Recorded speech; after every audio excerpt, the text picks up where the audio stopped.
Hello అండి, నమస్తే అందరికీ. బాగున్నారా? చూడండి, ఈరోజు పొంగనాలండి.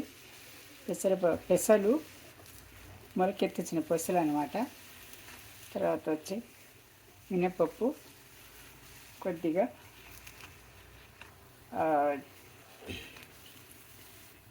బియ్యపు రవ్వ కొద్దిగా అనమాట, అన్నీ వేసి ఇలా కలుపుకున్నానండి. ఇలా తిక్కుగా ఇందులో కొత్తిమీర, అల్లము, పచ్చిమిరపకాయలు, కొత్తిమీర,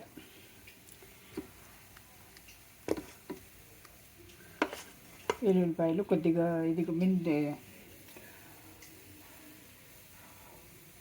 నువ్వులు కూడా వేసానండి, ఇది మంచిదని. ఇలా అవుతాయండి పొంగనాలు.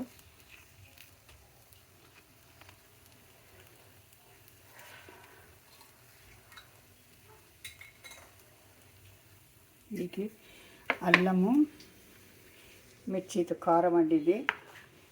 అల్లం, వెల్లుల్లిపాయలు, మిర్చి, జీలకర్ర అంతా ఉడకబెట్టుకొని ఒక 5 నిమిషాలు తర్వాత మిక్సీ పెట్టాలండి. ఇది కారం, ఇది వెల్లుల్లి కారం. ఈ పొంగనాలకు ఇవి బాగుంటాయండి. ఇది ఈరోజు పండింది స్టార్ ఫ్రూట్ అండి.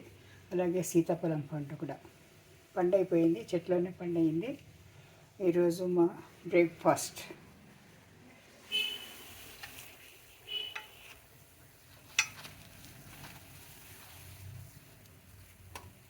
ఇలా తీసేసుకోవాలండి. ఇది అయిపోయింది.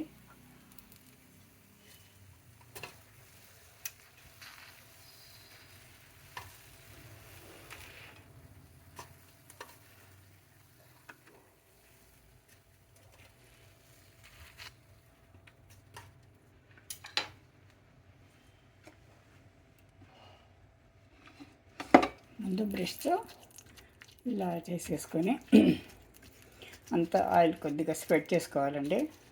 చేసుకొని ఇలా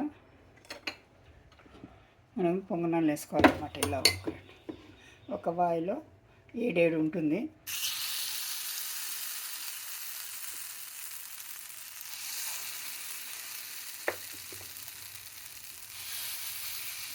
ఉప్పు, వంట సోడా కలిపి వేస్తున్నాను. మామూలు మన ఇడ్లీ పిండి ఎలా పెట్టుకుంటామో అలాగా, కాకపోతే మొలకెత్తిన పెసలు సపరేట్ అన్నమాట.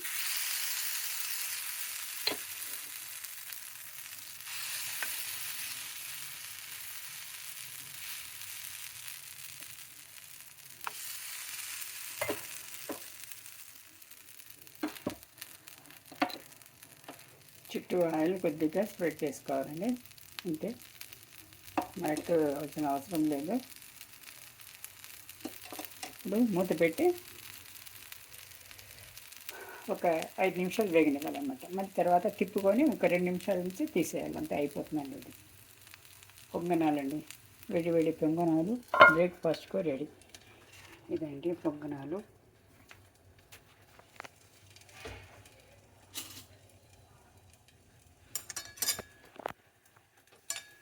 చూసారా పొంగనాలు? ఇది మా సెకండ్ వాయి అవుతుంది. స్టార్ ఫ్రూట్ అండి, ఇది డ్రై ఫ్రూట్. ఇదేంటి మా బ్రేక్ఫాస్ట్. ఇది మా టెర్రస్ గార్డెన్లోది. ఇది మా టెర్రస్ గార్డెన్లోది. ప్లీజ్ ఛానల్ని లైక్ చేసి సబ్స్క్రైబ్ చేసుకోండి. తర్వాత బాగుందనిపిస్తే మీ ఫ్రెండ్స్కి కానీ రిలేటివ్స్కి కానీ షేర్ చేయండి. Thank you for watching.